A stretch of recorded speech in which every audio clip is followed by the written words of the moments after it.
لوگ کہتے ہیں قرآن کریم کو رٹنے کی ضرورت کیا ہے؟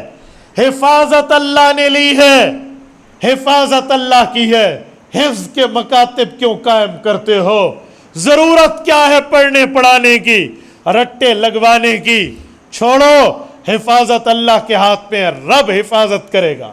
یہ سوال مجھ پر ہوا، ایک بار کونسل میں گفتگو کے وقت ہوا، بار کونسل جہاں ہمارے کانسٹیٹیوشن آف دا پاکستان، ہمارے ملک کے آئین کے حافظ بیٹھے ہوتے ہیں، جنہیں وکیل وکلا کہا جاتا ہے۔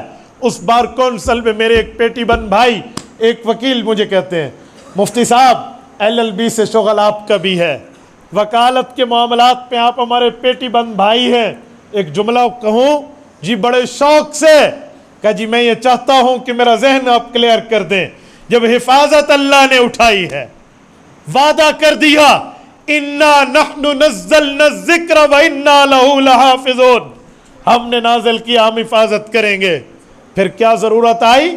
تو مدرسے قائم کرو، کیا ضرورت آئی ان کے لیے اساتذہ ہائر کرو، کیا ضرورت آئی کلاسز بناؤ، بس اللہ نے حفاظت کرنی ہے تو اللہ خود کرے گا۔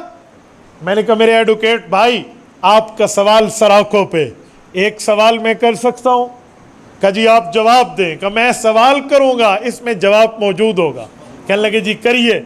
میں نے کہا مجھے بتائیں کیا قرآن میں صرف یہی آیت ہے کہ میں نے قرآن کی حفاظت کی ذمہ داری لی ہے، یا کچھ اور ذمہ داریاں بھی اللہ نے قرآن میں لی ہیں؟ کہتے ذمہ داریاں تو کئی ہیں۔ میں نے کہا ایک دو مجھے بتا دیں۔ وکیل صاحب خاموش ہوا۔ میں نے کہا میں عرض کر دوں، اجی بتائیں۔ لا تقتلوا اولادکم خشیۃ املاق، قرآن کہتا ہے بچوں کو قتل نہ کرو۔ کیوں قتل کیا جاتا تھا؟ مارا کیوں جاتا تھا؟ مفلسی کے ڈر سے، فقر کے ڈر سے، کھلایا پلایا کیسے جائے گا؟ تو رب نے فرمایا نحن نرزقہم وإیاکم، ہم بچوں کو رزق دیتے ہیں، تمہیں بھی رزق دیتے ہیں۔ اللہ نے پہلے بڑے کی بات نہیں کی، پہلے بچے کی بات۔ نحن نرزقہم، یہ ہم ضمیر کا مرجع اولاد ہے، نحن نرزقہم، پھر ایاکم کی بات کی ہے بڑوں کی۔ یہ ایک حدیث پاک سے حل ہوتا ہے ترزق بضعفائکم، ایک حدیث میں ہے تم جو رزق لیتے ہو۔ دوسرے لفظوں میں کہوں میرے نوجوان بھائی، تجھے جو حافظ کی جاب سے پے ملتی ہے، تنخواہ ملتی ہے، تو یہ نہ سمجھ میری محنت ہے۔ تیرے گھر میں تیری بڑھیا بیٹھی ہے اماں، تیری ناتواں بیٹھی ہے اولاد، تیرے بچے بیٹھے ہیں، تیری بہن بیٹھی ہے، تیرے ضعیف بیٹھے ہیں۔ ترزقون بضعفائکم، تمہیں رب رزق ان کی منہ کی وجہ سے دیتا ہے۔